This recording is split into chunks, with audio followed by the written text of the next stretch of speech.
Outro dia um pastor meu chegou para mim e falou assim, ô pastor, por que Deus foi tão bonzinho com o Davi? Com tudo que ele fez. Eu falei, cara, você quer pagar para ver? Você viu o que aconteceu com a família dele? Morreu Aminon, morreu depois o Absalão. Pior do que tivesse feito alguma coisa com ele. Tamar foi estuprada pelo próprio irmão. Aí o próximo que veio era Adonias, porque quando Deus falou para ele, ó, vai ser Salomão, quando ele nasce, olha que como Deus é um Deus de graça. O filho de Betseba do adultério nasceu e morreu depois de alguns dias. Mas no dia que ele morreu, Davi teve uma relação com Betseba e ela ficou grávida de novo. E quando nasce Salomão. E Deus fala que ele seria amado do Senhor. Deus chamou ele de Gedidias. Yedid é querido. Yedid-Yah. Gedidias, o querido de Javé. Olha que coisa linda. Poxa. Quer dizer, mesmo Deus falou, ó, você pisou na bola, você vai pagar, Deus. Mas eu sou um Deus de graça, porque vai ser através da mulher adúltera que eu vou trazer o meu filho, o Messias.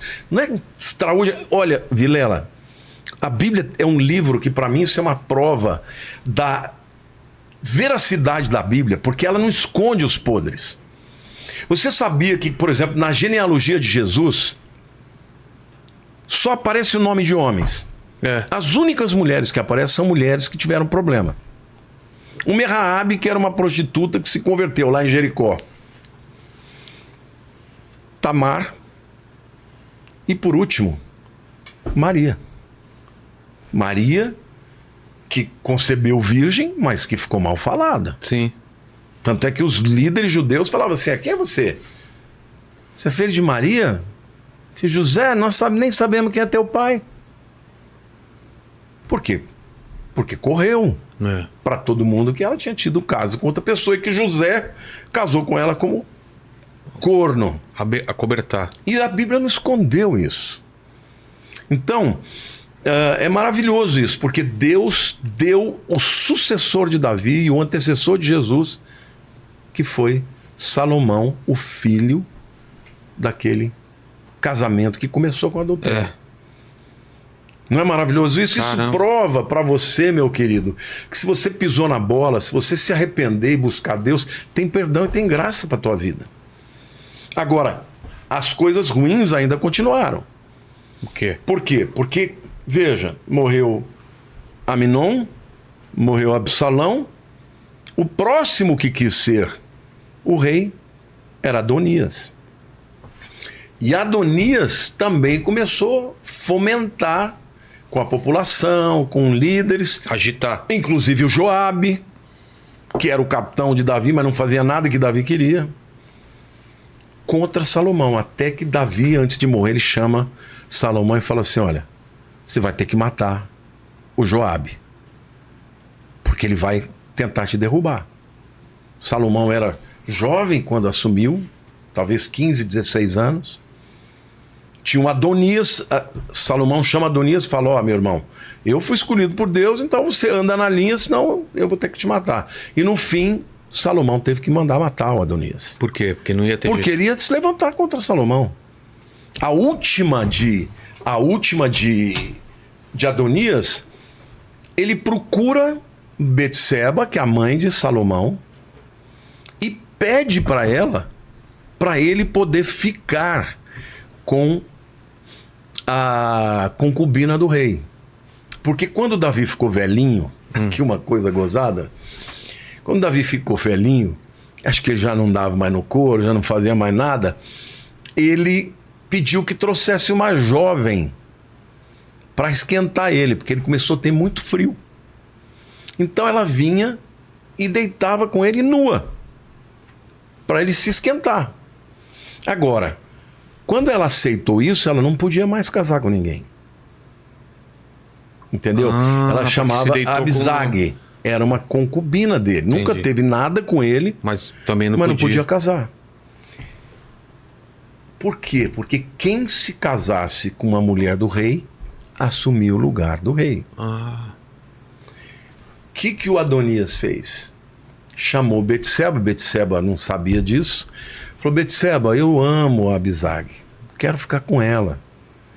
Salomão não quer nada com ela, pede para ele para eu ficar com ela.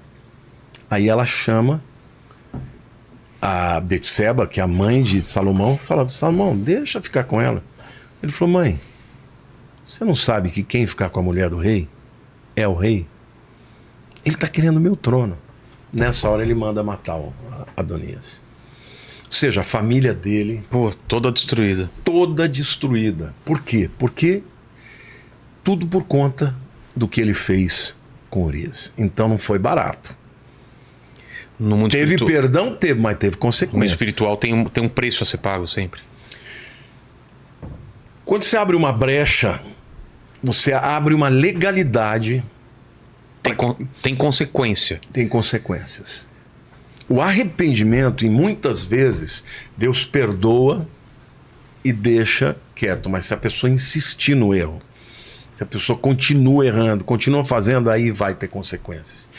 Agora, a Bíblia diz que Davi era um homem segundo o coração de Deus. Às vezes eu piro. Eu falo: Deus, como é que esse cara é o cara... Exato, eu sempre pensei isso também. Porque o coração dele para com Deus era extraordinário. Você viu os salmos de Davi? Ele adorava a Deus, ele falava: Deus é tudo, o Senhor é extraordinário, entendeu? Por exemplo, quando Davi tinha pecado com Betseba, porque Saul, todas as vezes que Deus mandava o profeta para adverti-lo, ele justificou. Você já teve com alguém que pisou na bola com você, você vai, confronta e a pessoa justifica? Como é que ele chama? Tuti, não faça isso. sempre tem uma desculpa. Ah, porque isso? Ah, porque aquilo? Ah, porque aquilo outro? Tô mentindo ou não? Vai justificar agora, vai se justificar. Não vou, eu só vou aceitar. Mudou daqui pra frente?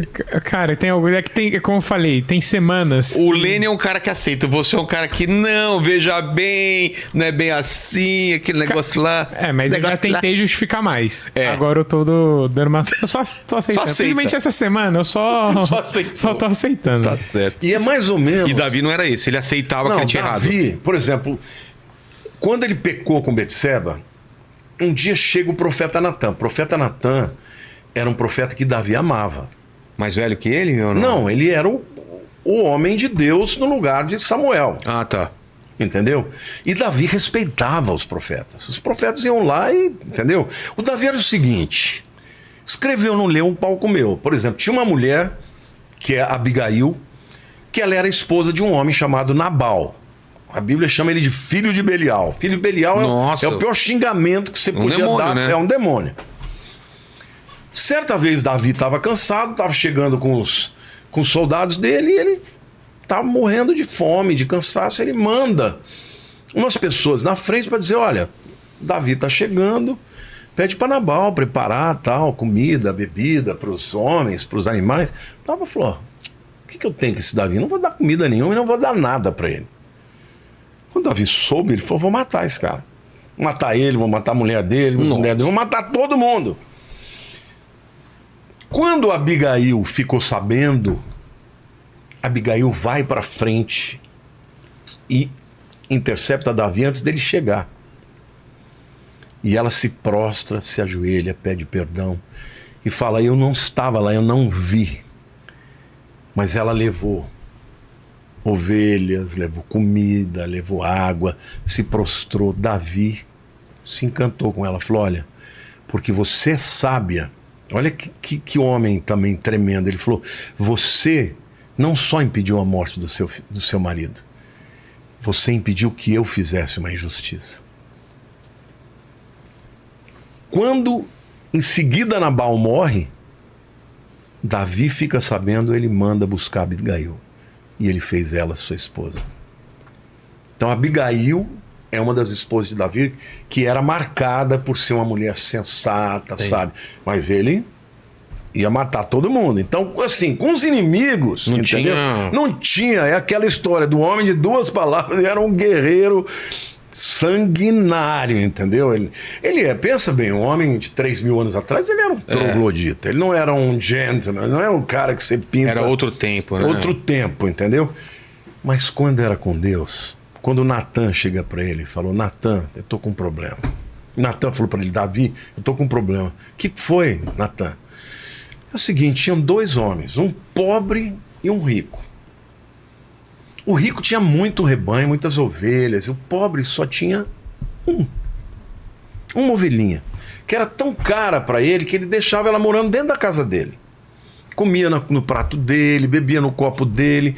E o rico uma vez recebeu uma visita, um viajante que veio de longe, e ele, para oferecer um banquete para o visitante, ao invés dele pegar do seu rebanho, ele foi e matou a ovelhinha que era do pobre. Davi se enfureceu, falou: quem é esse desgraçado que eu vou matar ele? Natan falou: é você, Davi. Porque você tem muitas mulheres, tem as mulheres que você quer. Mas você pegou a mulher do Urias, o meu servo Urias, fiel a você. Davi se prostrou, chorou, clamou a Deus, caiu em si. Isso a Bíblia chama de arrependimento. Vilela, nós somos todos pecadores, meu irmão. Todo dia eu falo para Deus: Senhor, eu não sei como o Senhor me escolheu. Nós somos pecadores, não tem ninguém santo nesse mundo. Agora, se tem uma coisa que Deus não suporta, é uma pessoa pecadora se achar melhor que as outras. Porque cada um tem a sua guerra, cada um tem a sua luta, cada um tem os seus defeitos. Ninguém é melhor que ninguém. Quando a gente chegar no céu, a gente vai chegar a olhar para Jesus e falar: foi por causa dele, foi por minha causa. Então, Davi era um homem quebrantado, ele se quebrantou perante o Senhor. E Natan falou assim: olha, Deus vai te perdoar, mas o filho que nascer vai morrer. Putz. Quando nasceu, o menino ficou doente, ele ficou jejuando, entrou no quarto, ficou deprimido, não deixava ninguém entrar, e ele ali, deprimido, não comia, não fazia nada, até que um dia ele ouviu soldados falando, cochichando, ele falou: ele morreu? Ele estava com medo de contar para o menino que ele morreu, que o menino morreu. Eles falaram: morreu, Davi. A Bíblia diz que ele lavou o rosto e foi comer. Aí eles perguntaram: mas como assim? Você estava desesperado, sofrendo, agora que você soube que ele morreu? Ele disse assim: eu não vou a ele. Não, ele não vem a mim, mas eu vou a ele.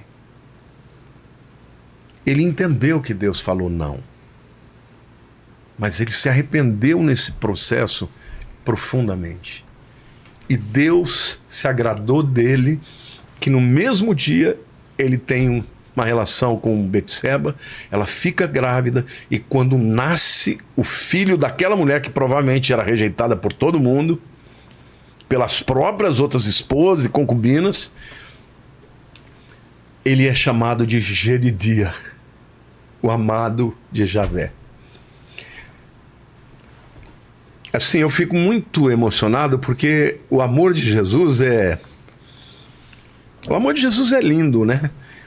Ele faz isso, ele pega um pecador, o pior que tem, o pior bandido do mundo, e ele transforma a vida das pessoas. Então, por isso que a Bíblia diz que os que se humilham serão exaltados, mas os que se exaltam serão humilhados. E Davi era esse homem, ele não queria saber do que os outros iam pensar. Ele queria saber do que Deus ia pensar.